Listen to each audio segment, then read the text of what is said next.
Hi, my name's Janet Stanley, and I'm the host of Beauty, Balance and Peace, an online gathering of peacemakers and a foundation for weaving voices of peace. I'm here with my friend and colleague, Andrea Mathieson, who's calling in from her home and sanctuary called Owl's Nest in Port Hope, which is just an hour north of Toronto. East of Toronto. East of Toronto. Thank you. I stand corrected. Andrea has so much wisdom and so many gifts to share with us. She is a writer, a musician. She's the creator of Raven Essences, which I think she'll share a little bit about. And she runs one-on-one retreats at her home and sanctuary east of Toronto. Please help me in welcoming Andrea Mathieson. Hi, Andrea. Welcome, welcome. Thank you, Janet. It's a privilege to talk with you today. Yeah. So Andrea and I are going to go a little deeper into what peace is and isn't, and share some stories and ideas and be in the flow of exploration about what peace is now that we're coming to the close of our online gathering, for our pause at least, maybe not an absolute close. And there is a quote that Andrea sent me that's from a meditation that she did that I particularly find igniting and inspiring.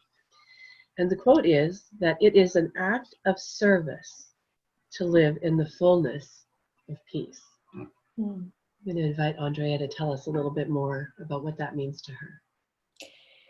Well, that quote came from a time when I was with a group of friends, and it was in 2012, and we went around New Year's and went into deep meditation together, and just to be together at this turning of the year. And I found myself with my journal on my lap as soon as I dropped into meditation, getting a whole download about peace. So when you invited me to participate in this forum with the other presenters, I recalled that I had those notes and I pulled them back out and reread them.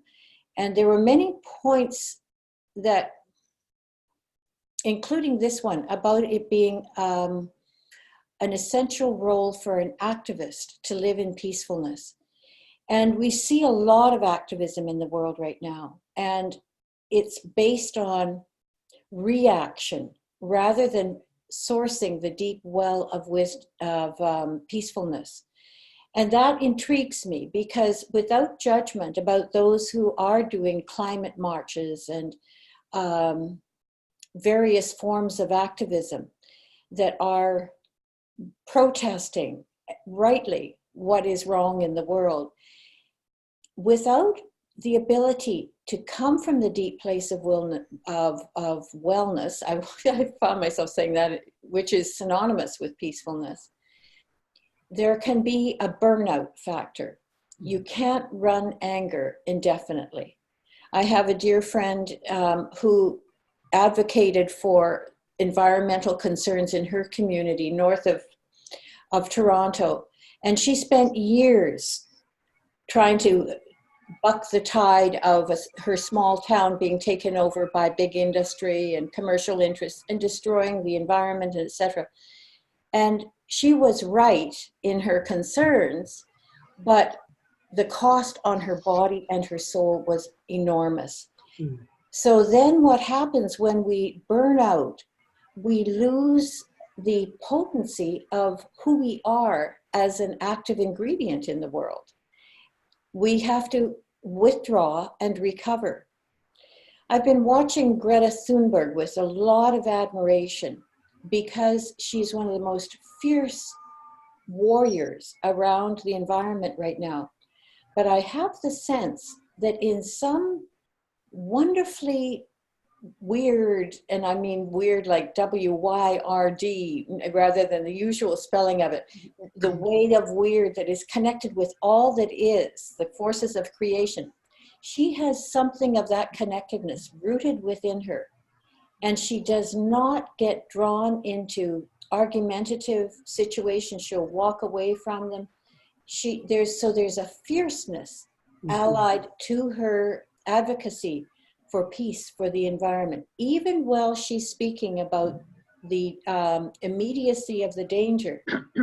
So she's kind of modeling, in some respects, how activism and peace can live side by side.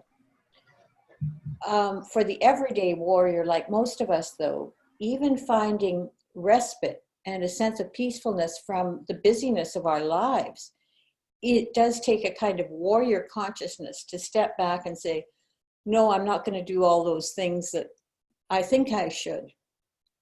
Most of the time, we're having to advocate around our own pressures, our internal shoulds that are driving us. And that is an inner warrior experience, to know when to say no or when to say enough and come back to the place of peace, which is actually, in my feeling and experience, a deeper connection, a deeper rootedness with source, with life itself. I don't know if that answers your question or your opening, but yeah. No, it's a delicious conversation, and it feels like you're touching on the paradox of being able to be in the world and see, without turning away, without shutting down, the state of the world and the environment and the schools and the our societies, our cultures, to be able to see it and hold it and respond from a place of love and responsibility without losing our innate joy for life, our hope, does that resonate with you?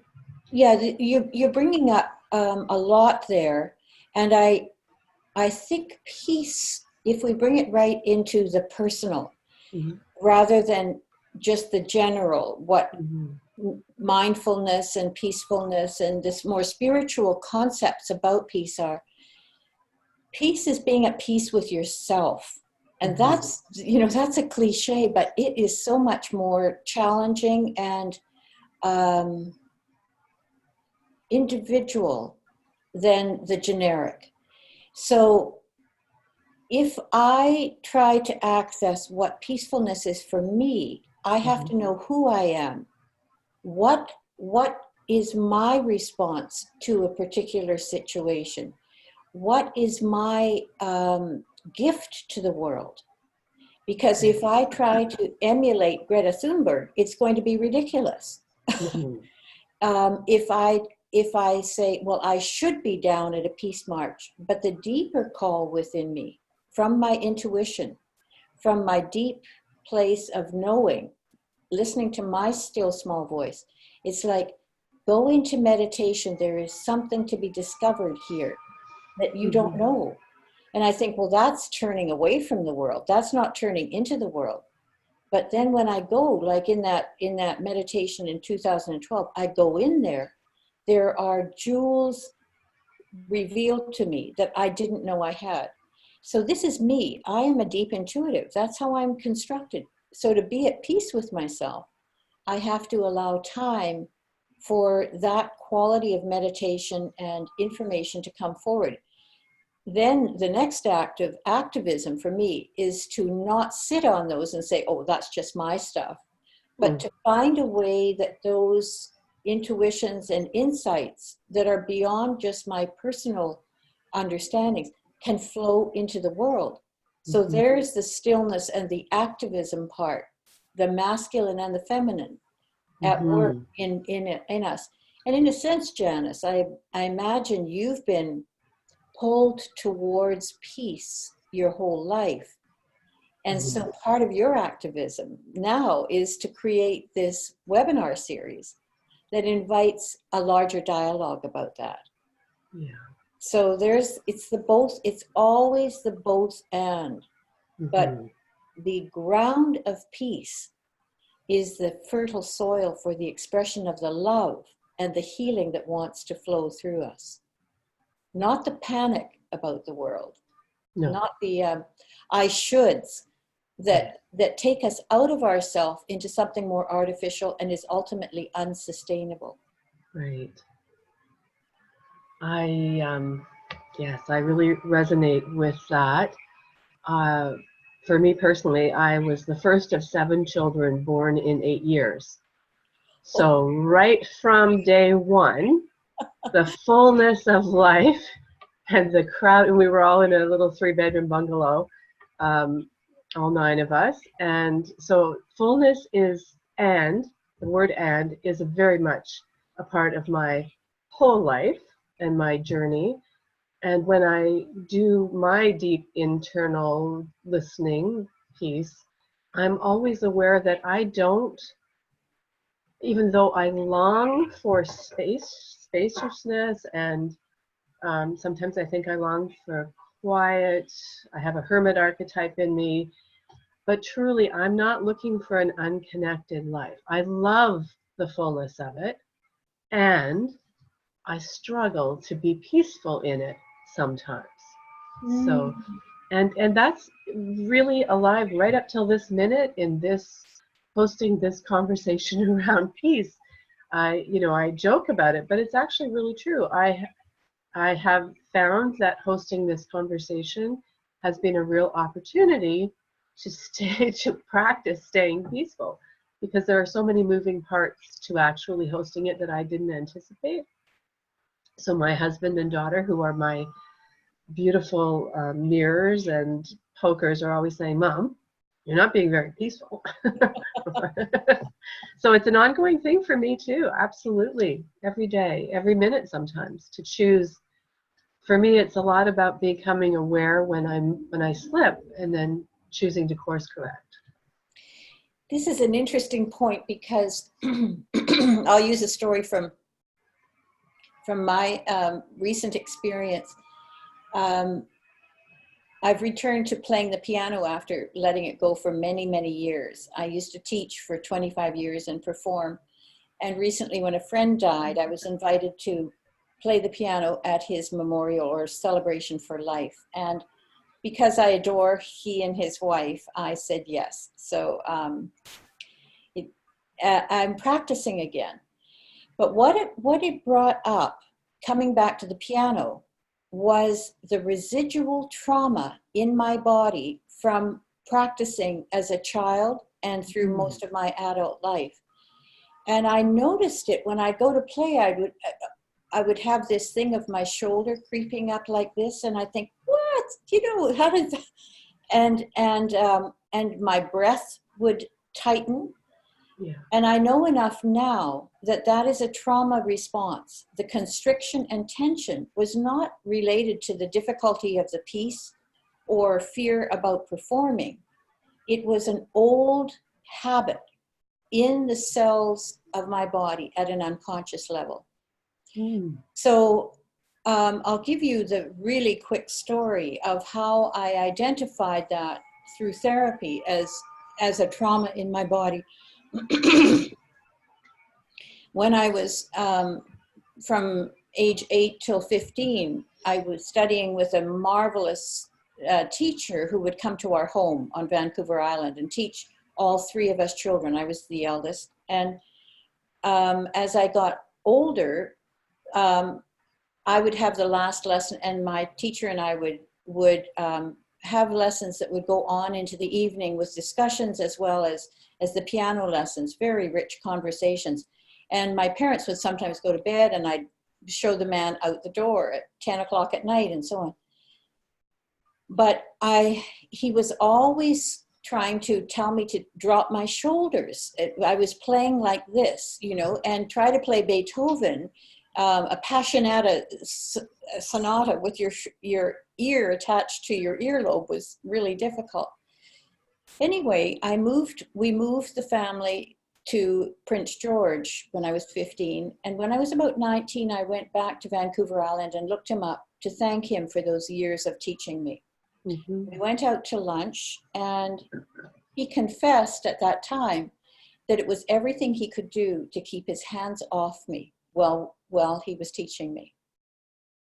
And he proposed that we have an affair. I was stunned. I had no idea that was going on as he stood behind my right shoulder all those years. So my body was unconsciously defending me from his psychic yearning, the lust that he was experiencing.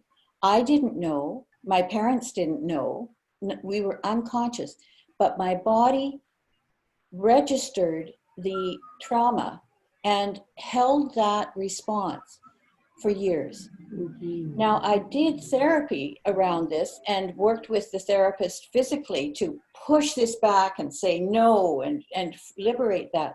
But still the tension was locked in my relationship to playing the piano. Ah.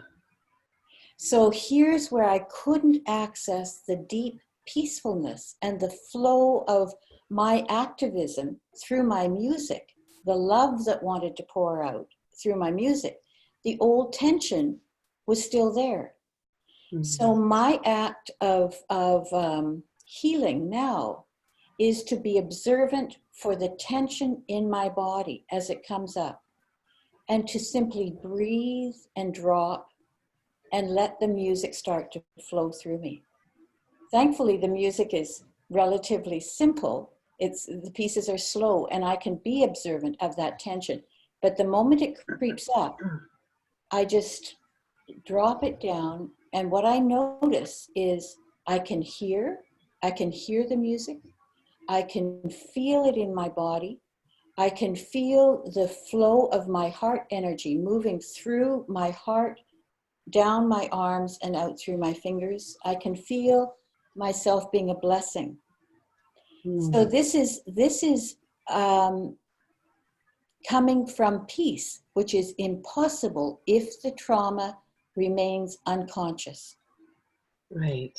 If the body is still locked like a logjam, then that which wants to flow in our life, the creativity, the love, the expression of ourselves into the world, it cannot do it. It will be forced to go around that, and we will never feel fully satisfied, fully connected with what we're trying to bring forth. Right. Thank you for sharing such a personal and potent story about what peace in the body, what journeying to peace in the body can look like. It's reminding me of, I'm studying right now with Claire Zammit in Evolving Wisdom, and she has so much brilliance to share, but a couple of points that connect to what you were sharing are around putting ourselves in the circle first, and being the first person to transform is us. That we can't share, in this case, peace, if we don't have it within. And although we might, really want to be focusing out here, it is within. And I notice that for myself, when I'm losing touch with my peacefulness, I tend to contract and hold in, and my shoulders do something too. And I want to, without consciousness around it, I might want to turn away from it, to jump into doing rather than just being with whatever it is that's distracting me from being peaceful. And I'm learning slowly, one event at a time, to turn towards that with love and acceptance and look at it and usually it's not so big, whatever the thing is. Now maybe there are deeper things I'm not yet aware of, but I love the idea of consciousness around it. What we're not conscious of can pull us in lots of different directions. I see you listening deeply. I am. And what did you hear in that? Well, I hear your challenge of imposed fullness with the family, being the first of 7, and the desire for peacefulness. And well, I am a deep listener. I had an experience of so here's where I'm going to take a little bit of a detour to come back to you. But Okay. My experience of imposed fullness was living for 20 years in a community, a spiritual community, where there were sometimes, for 10 of those years, 50 other people, and we had all our meals together. And I just did not have much room for myself and my children. It didn't have space. So what I did during those years was left my body, dissociated, and got busy. And so the habit of busyness became my default because I couldn't create space. So I would be busy and not notice what I needed in terms of space. So it took a long time to know what I actually needed. So anyway, coming back to you, that's just to say I resonate with being overwhelmed by always being around too many people and not being able to say, I'm not coming to dinner tonight. I want to sit in my room with my apartment with my 2 children and just chill. That wasn't allowed. You were on 24/7 for 20 years. Wow. Okay. You got at least to grow up and leave. I did. And create my own fullness. That's right. But if your fullness is based on the residual trauma of not having choice, Janet, that then doesn't allow you to rest in the peacefulness you desire. So I wonder if you might give me permission. This is a little bit risky, and if you can say no, but just as a deep intuitive listener, may I tune in and ask permission just to connect with your energy and see what would come from me respectfully with you about this fullness and peace, the dichotomy of that in your life. Absolutely. In service to all of the listeners struggling with fullness and peace. Absolutely. All right, give me a moment to just drop and connect with your energy. And thank you for the permission.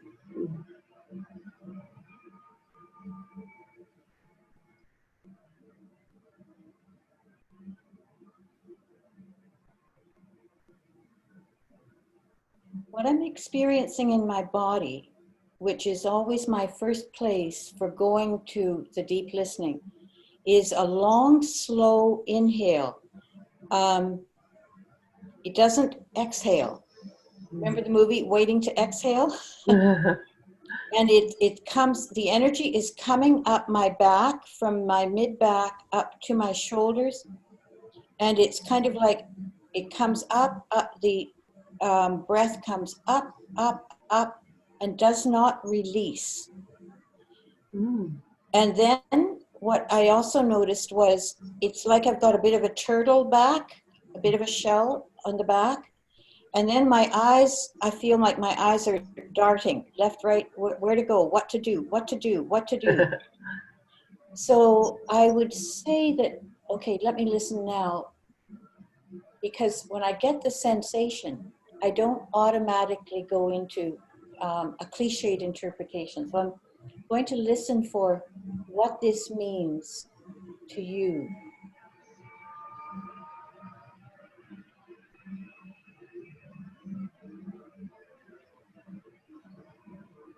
I'm sensing it has to do with the ability to take in the fullness, which you are very, very capable of.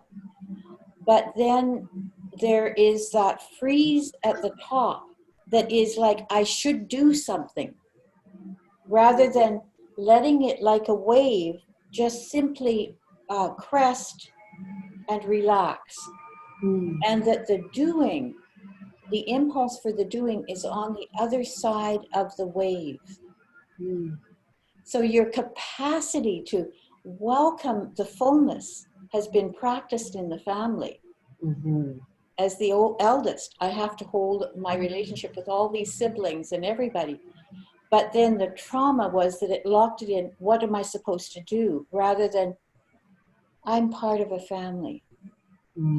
I have abundance. I live in fullness. When it hits my wisdom suggestion for you is that when it hits the peak of abundance, to pull back, breathe, and let the wave drop right into the well of peace. Mm. Just let it be there. And then find your inhale and exhale rhythm, where the wisdom comes from that deep, relaxed pulsation, rather than the frozen, crested one. Does that resonate with you at all? Yes, thank you so much for that. You might be, you might chuckle to know that I'm very discerning about my massage therapists, and I very, very much value them. And my Jennifer, the one I have now, is always saying that my turtle shell shifts. And so some days it's more present, and some days it's not there. So she picks up on that as well. It's a kind of I was chuckling to myself as I was saying yes and giving you permission, because there is a part of me that is very conscious of going shields up, you know, shields up energetically to be, and I consciously said, no, we don't need any shields. This is fine. This is safe. But I'm just going to be more aware of when I put my shields up, that shell, because it doesn't have to be a knee-jerk response. It can be more. There are times where we do need to be a little more guarded, and I'm pleased that I know how to do that when I need to. Right. So yes, thank you. That was very fertile, and I'll definitely be taking it in. And I love the reference to breath, because I do know that breathing is important. And what I'm thinking of is, my mind is racing all over in the fullness of all of this, but you talked about the shoulds, you know, and in my life in the fullness of my life, I've been able to make choices that felt really magnetic. Hosting this gathering was absolutely magnetic. It wasn't a should. And there is an ease that comes with that. Also, going to art school in my 40s was absolutely a magnetic thing. And I loved the exploration of abstract painting and being immersed in creativity and all that. And at some point, it's funny how it can happen. It can shift. It got to be a should. I should be painting. Yeah. I should create a body of work. I have all this. I should do something with it. And then it lost its pull for me. Its magneticness, right? Yeah. So I think it's related. I don't quite have it sorted, but it's related to what you were saying about taking it in and then being able to exhale. Mm-hmm. And live with the crest. So thank you for that insight. Oh, I love that you've brought up the shoulds. In working with women, right now I'm doing a 6-month webinar series called The Art of Being a Woman. And one of the things that we're doing is listening to that still small voice for what is it that wants to be born creatively through us during this time for the first 3 months. And I've been having private sessions with each of the women in the webinar. There are 10 of us, and listening with them around some questions that I've come up with. And around their creativity, I would say 75 or 80% of them have hit the should right away. Because here's an assignment. What is it that your soul wants to birth through you at this time? And immediately what comes up is I should write that book. I've been meaning to. And I found myself just stunned with the shift in energy when the should comes in.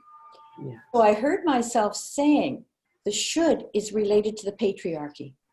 Mm-hmm.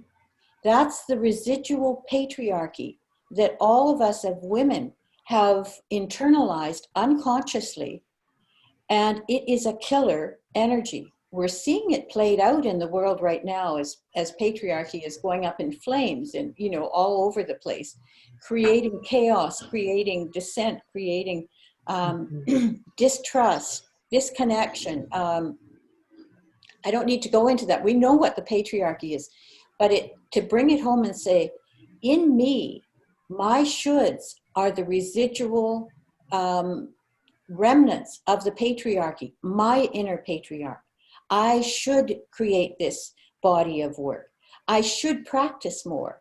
Well, that immediately puts me into tension, throws me back into trauma, cuts the joy, stops the love from flowing. And peace, gone out the window, gone out the window. So should is a suspect word in my vocabulary. And when the women bring it up, I have this yellow light alert thing go on. Right. So I'm glad you brought that up. I think it relates to peacemaking as well, in that it's easy when you start talking about peace and the state of the world and sharing our gifts and being fully on purpose, which is what the conversations are tending to be about, how to be ourselves on purpose, because we all want to feel fulfilled and feel connected and feel like we're doing what we came here to do.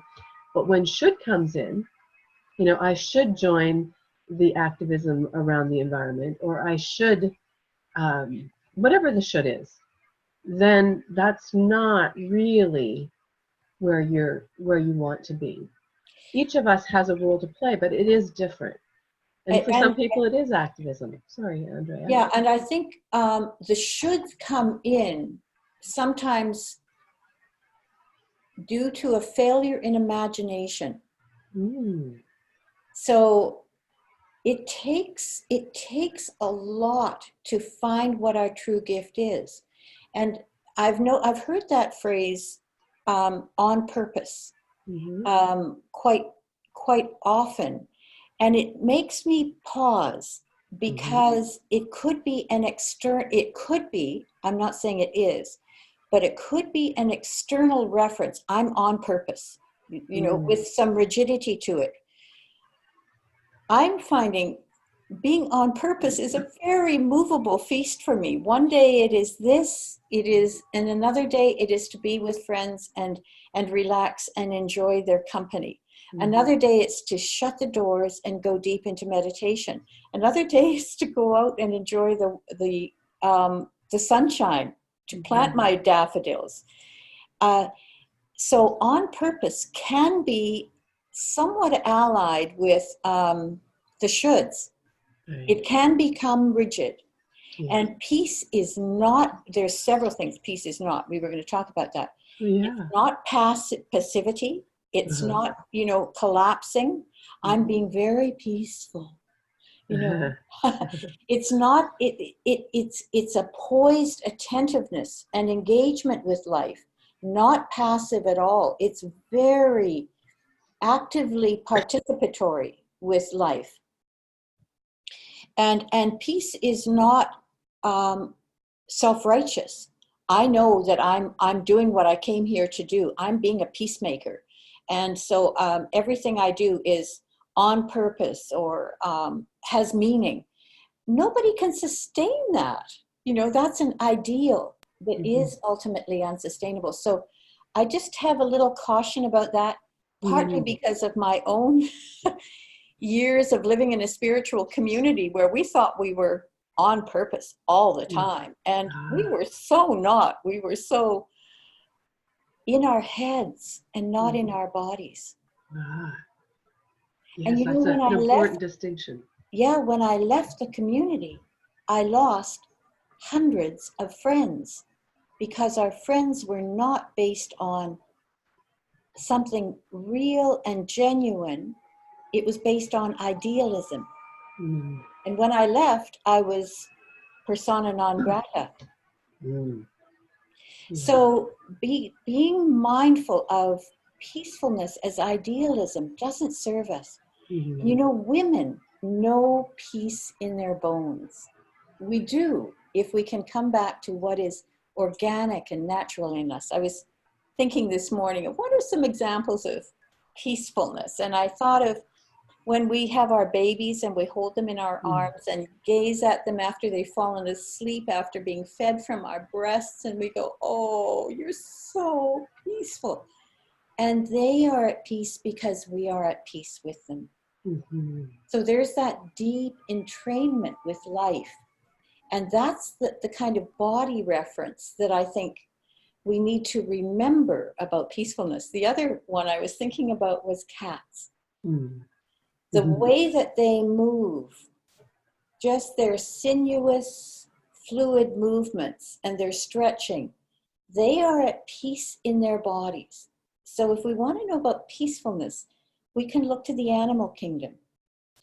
When something of a trauma happens to an animal, their natural tendency is to shake, and they release the trauma out of their bodies, which Peter Levine talks about this as an appropriate response to not clenching and holding the thing, which sends the trauma deeper into the body. They instinctively do this, and then they get up and they're back into being peaceful, which is fluid. Does that make sense? Yes, fluid is the word I've been holding as you talk about. Peace is fluid, and it's responsive to what is. It's not, it's responsive and accepting of what is, not needing it to be fixed or fluid, fixed. Yeah, that's a beautiful point. Peace is acceptance of what is, and then finding one's place in that. What is it that is needed from me in this moment? Right. I love I mean, that. I have a stepdaughter. No, sorry, no, a daughter-in-law who triggers me because she is the epitome of the woman I used to be, and I look at her and I hit that tension point because she reminds me of the unevolved part of myself that I have not fully come to grips with in myself. So that I find it difficult to be at peace with her because I'm not at peace with those parts of myself that she embodies full on, you know. Anyway, that's a longer story. It's amazing how life always gives us everything we need to become who we are becoming. When you were talking about the babies, I have now today, 13-month-old grandson living with me. And what a beautiful and delicious opportunity to find peace in many, many moments. And you're right, he's peaceful if I am. You know, the children pick up, and you cannot look into their eyes without feeling, at least I can't, you know, some magnetic pullback to peace, because it just doesn't serve any other way. And I know this better than as a grandmother than I did as a mother. I think age allows us some perspective on peace. We have fewer hormones to deal with, for one thing. Wow, that's true. Yes. You know, when we are young, we are overwhelmed with the hormonal response to life, and we don't have practices in our culture to draw us into connection with nature, where we can find the rhythms of peace, the resilience of how a tree grows, how an animal moves, the changes in the weather. We are addicted to our screens. We're addicted to junk food, anything that takes us out of the rhythm of life. And children are beset with these things now. But that's part of the role of being a grandmother, isn't it? To reintroduce those to the children. Yeah, it's a delicious place to be in life. I'm thoroughly enjoying it. I have 4 grandchildren, so I feel very blessed. Well, I'm sure your peace advocacy gives them an entry into themselves. It's not about them becoming peaceful. It's your presence of peace allows them to show who they are, to be who they are in your presence. I hope that's true.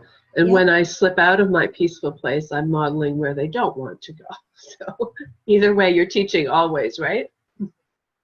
I don't know if it's where they don't want to go, but it might be that more unconscious engagement with the world, the busyness of the world, the way it is. And they don't have the skills for making choice consciously.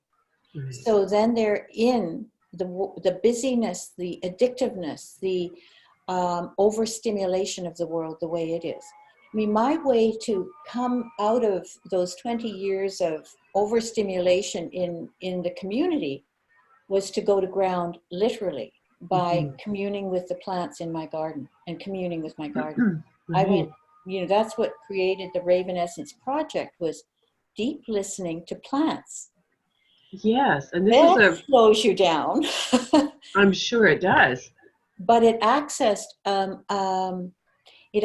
a level of wisdom with a community that I could trust, which were the plants. They didn't lie, they didn't have idealism, they were simply being themselves. And that resonated with a part of myself that needed to be met and engaged with. So that was the healing, was the 20 years of working with plants. Right. And resonating. I had to resonate with them at a body level for them to feel safe with me, to give me their information.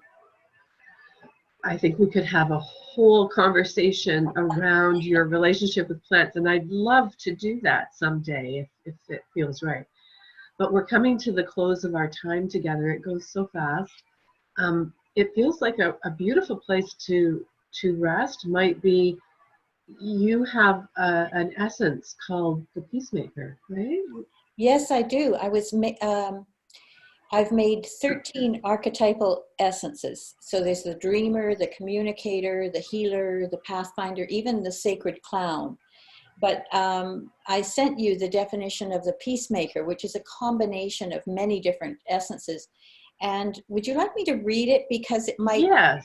inspire. And if you're okay, we'll put the definition online on your contact page, if that's okay. Sure. It's quite beautiful. The peacemaker's home is a place of green abundance near a mighty river.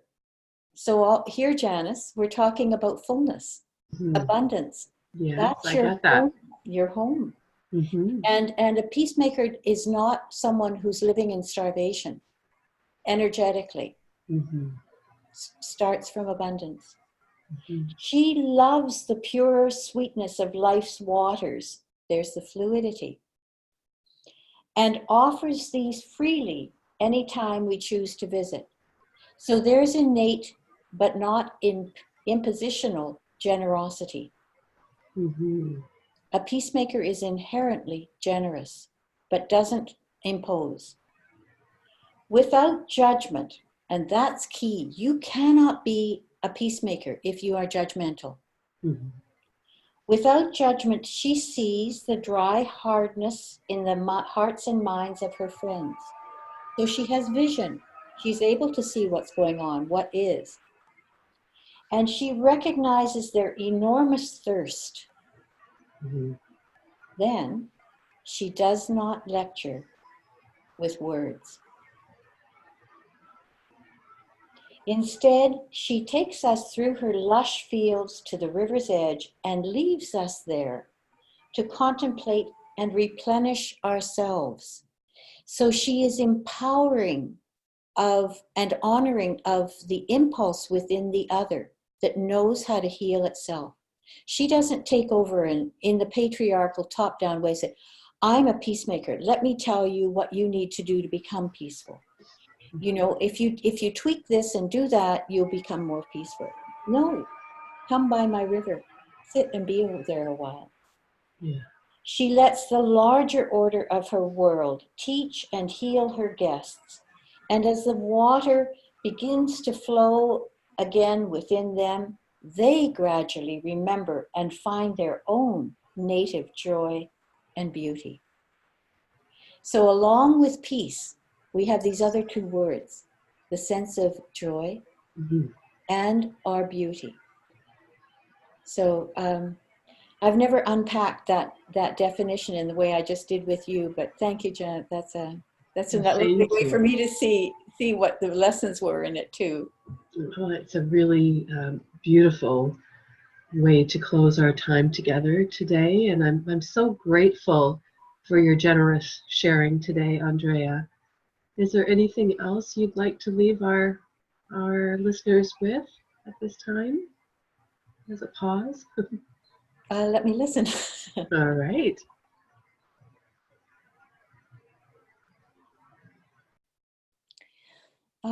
When Jesus said he was bringing peace on earth, the peace that passes all understanding, I think it's because that quality of peace isn't a mental thing. It is a deeper river of peace. And the world is so starved for this. So we have a lot to do. And every little bit that each of us can access in our deepest honesty is such a contribution to a very thirsty, hungry world. So I Yeah. appreciate what you are doing in your fullness, Janice. Oh, thank you. I'm holding that beautiful image of the thirst for the river of peace. I think I'm going to hold that today for a long time. Thank you, Andrea. Thank you for all the beautiful things you do to make this world a better place. I'm so grateful that you're here. And we'll close for now, but hopefully there'll be some other times we can connect. Thank you. Deepen our conversation. I appreciate that.